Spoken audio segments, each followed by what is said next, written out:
elbow, what you can do is, first of all, just have the patient lie on the table. That's it. So, oh, okay.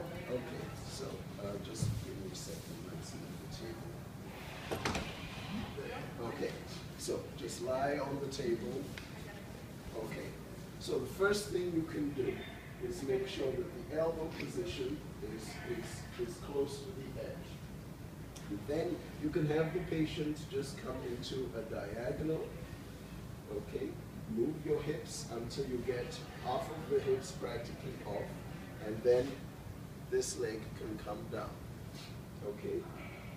The next thing you will do is you're going to have the elbow, half the pelvis in line along the edge of the table, and then you will bend the knee, externally rotate gently, and bring the heel to be in line with the ischial tuberosity, just as in the normal reflex position. And from there, you can then go ahead and adjust the shoulder if you need to. Have a loose fist so that the patient does not end up holding onto the edge of the table and plantar flexing his wrist. So this is the position. And you can erect onto the forehead and keep the spine as straight as possible, even though it is rotated and half hanging. Okay. So the stimulation, the facial side points and the occipital side points are still in effect. Okay. So we have the elbow. We have the medial scapular point. We have the ASIS. We have we usually don't use we don't use points on the stepping forward face. So we have these points on the facial side, and then on the occipital side, we have the nuchal line, we have the acromion, we have the glute medius point, we have the medial condyle, we have the calcaneal point, we have the styloid process of the stepping forward arm. Yes? Medial condyle is on the facial. Yeah. Yes, sorry. Facial side has the medial condyle. So that's it. So we have the distal calcaneus medial condyle here and gluteus medius. And we also have, of course, the thoracic point at the height of the kyphosis. What do you remember? What is the anticipatory movement when you start to stimulate whatever zone you choose?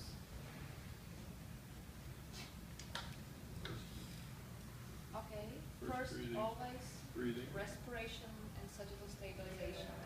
What will you put the pelvic, spine, and ribcage in each position?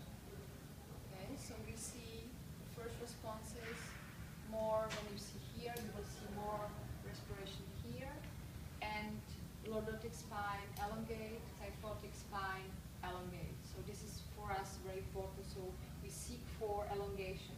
When a patient starts to respond to kyphos or lordos, we know it's not correct.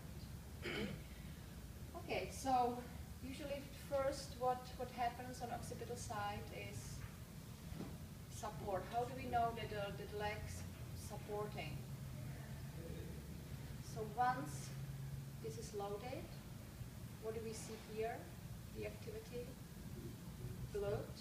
Okay, now visualize that here, once this is support, all muscles has tendency to pull towards support. Okay, so basically when we start in here,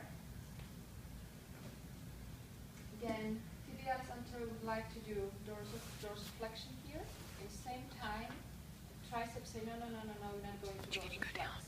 So tibialis anterior will help to supinate together with another muscle, tibialis posterior. Okay.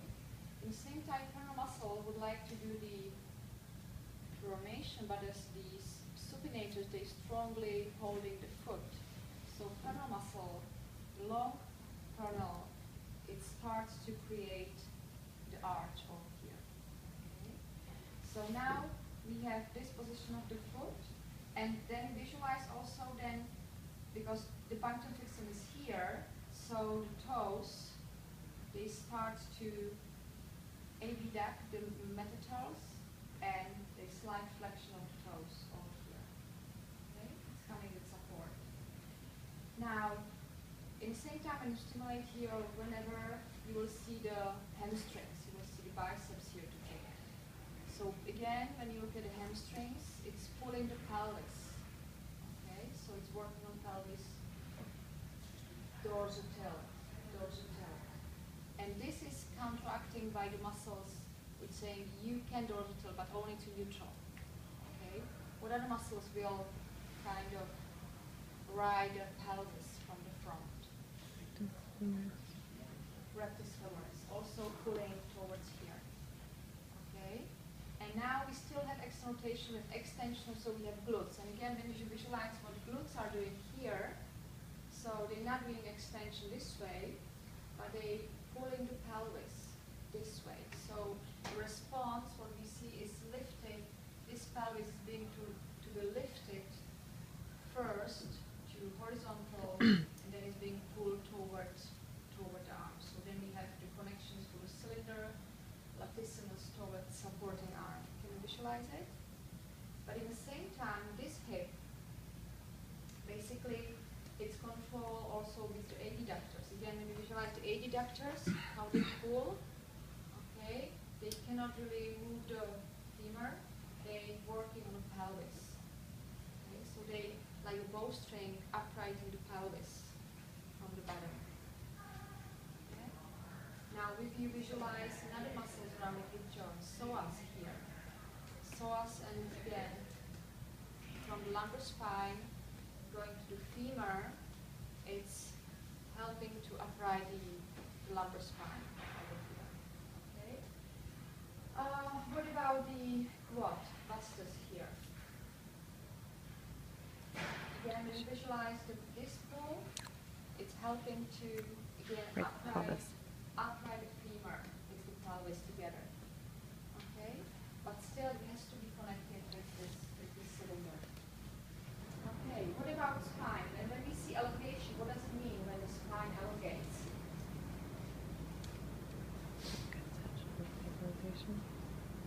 There is invisible rotation. Because we have cervical spine rotated toward the facial arm.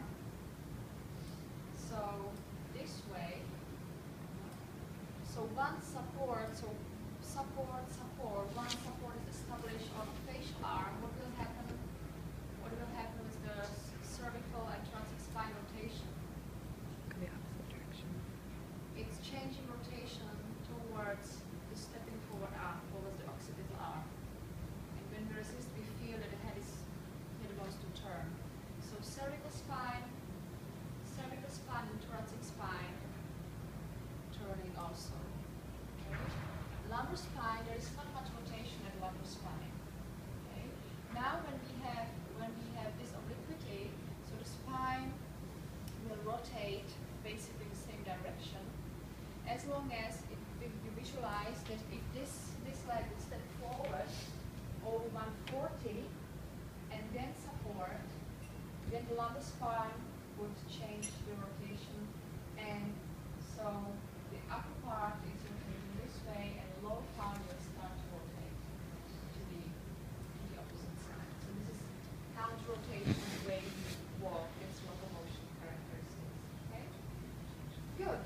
So this support, this leg is stepping forward, so it go to flexion, slight abduction, extension. What about foot?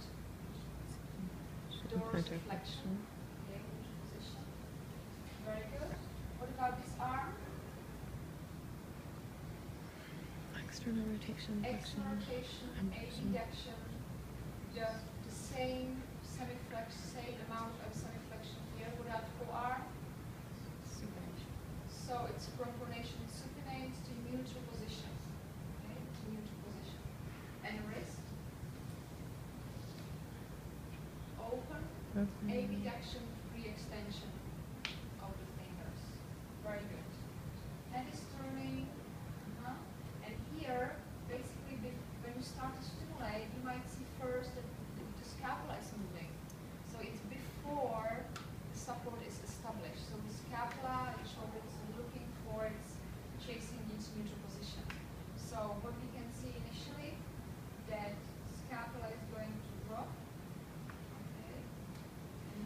rotate, and as it stops movement, you feel support at the elbow. And since then, you can visualize that all these muscles, they have tendency to pull towards and over support. So basically, again, when you visualize muscles here and here, delt extrorotators, they pull in this way. Biceps, triceps also. Pectoralis here, again, similar to adductors, support the shoulder from the bottom, like